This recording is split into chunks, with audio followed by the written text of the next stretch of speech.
साहित्य तथा विज्ञान के क्षेत्र में दिए जाने वाले पुरस्कारों पर आज हम चर्चा करेंगे। कुछ पुरस्कार हैं जैसे कि ज्ञानपीठ पुरस्कार, सरस्वती पुरस्कार, मान बुकर पुरस्कार और व्यास पुरस्कार। ये जो हैं साहित्य के क्षेत्र में दिए जाते हैं, लेकिन इन्हें हम आसानी से याद करेंगे। अगर हम इनको ट्रिक का प्रयोग करें तो इन्हें याद करने में और आसानी हो जाएगी। इसी तरह भटनागर पुरस्कार और कलिंग पुरस्कार, ये जो हैं विज्ञान के क्षेत्र में दिए जाते हैं। इनको भी याद करेंगे, लेकिन इनको एक ट्रिक के माध्यम से अगर याद करें तो इनको जो है याद करने में जो है हमें काफ़ी ज़्यादा सरलता होगी। तो इनको याद करने की एक ट्रिक है, वो है ज्ञानवती का व्यास बुकर साहित्य में आया, नागर कलिंग विज्ञान को भाया। ज्ञानवती का व्यास बुकर साहित्य में आया और नागर कलिंग विज्ञान को भाया। ज्ञानवती के ज्ञान से जो होगा वो होगा हमारा ज्ञानपीठ पुरस्कार। ज्ञान से ज्ञानपीठ पुरस्कार, वती से बनेगा सरस्वती पुरस्कार।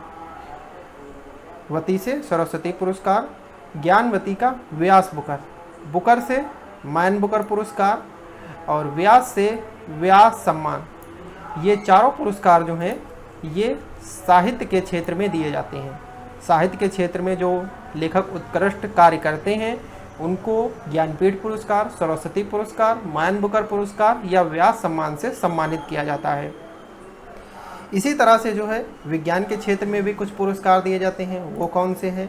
तो इसकी ट्रिक है नागर कलिंग विज्ञान को भाया। नागर पुरस्कार जो है इससे बनेगा भटनागर पुरस्कार। भटनागर पुरस्कार जो है ये विज्ञान के क्षेत्र में दिया जाता है। कलिंग से बनेगा कलिंग पुरस्कार, और ये पुरस्कार जो हैं विज्ञान के क्षेत्र में दिए जाते हैं। साहित्य के क्षेत्र में ये पुरस्कार दिए जाते हैं और हमारे जो है विज्ञान के क्षेत्र में भटनागर और कलिंग पुरस्कार दिए जाते हैं। इसके अलावा हम और भी कुछ बिंदुओं पर चर्चा करेंगे, उनकी तरफ हम बढ़ते हैं। मान बुकर जो सम्मान है ये साहित्य के क्षेत्र में नोबेल पुरस्कारों के बाद सबसे बड़ा पुरस्कार माना जाता है। मान बुकर पुरस्कार जो है इसकी जो सम्मान है वो नोबेल पुरस्कार के बाद साहित्य के क्षेत्र में सबसे बड़ा पुरस्कार माना जाता है। ज्ञानपीठ पुरस्कार जो है इसका प्रारंभ सन 1965 ईस्वी में हुआ था और इसमें जो धनराशि मिलती है वो 5 लाख रुपए मिलती है। कितनी? 5 लाख रुपए। और ये समय समय पर घटती रहती है। ये बहुत पुराने समय की है, वर्तमान में इससे वैरी भी कर सकती है, कुछ कम भी हो सकती है, ज़्यादा भी हो सकती है। दूसरा है सरस्वती पुरस्कार। इसका प्रारंभ सन 1991 ईस्वी से हुआ था और इसमें भी जो है 5 लाख रुपए जो हैं दिए जाते हैं। तो इनका हमें सबसे महत्वपूर्ण है इनका प्रारंभ वर्ष। हमें इनका प्रारंभ वर्ष याद रखना है कि किस वर्ष ये प्रारंभ हुए थे। तो ज्ञानपीठ पुरस्कार 1965 और सरस्वती पुरस्कार जो है हमारा 1991 में शुरू हुआ था।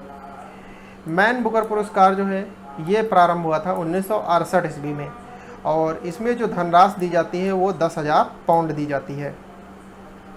भटनागर पुरस्कार ये विज्ञान के क्षेत्र में दिया जाता है और इसका प्रारंभ सन 1957 ईस्वी से शुरू हुआ था। कब? सन 1957 से। और इसमें जो कुल धनराशि दी जाती है वो 2 लाख रुपए मिलती है।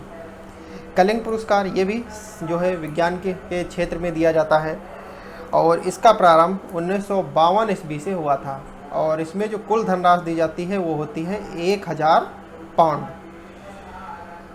ज्ञानपीठ पुरस्कार जो है ये मान बुकर तथा ज्ञानपीठ पुरस्कार, मान बुकर पुरस्कार और सरस्वती पुरस्कार ये साहित्य के क्षेत्र में दिए जाते हैं, जबकि जो भटनागर पुरस्कार है और कलिंग पुरस्कार हैं ये विज्ञान के क्षेत्र में उत्कृष्ट कार्य के लिए दिए जाते हैं। तो आज का सेशन यहीं पर समाप्त होता है। मिलते हैं अगले वीडियो सेशन में। तब तक के लिए नमस्कार, जय हिंद, वंदे मातरम।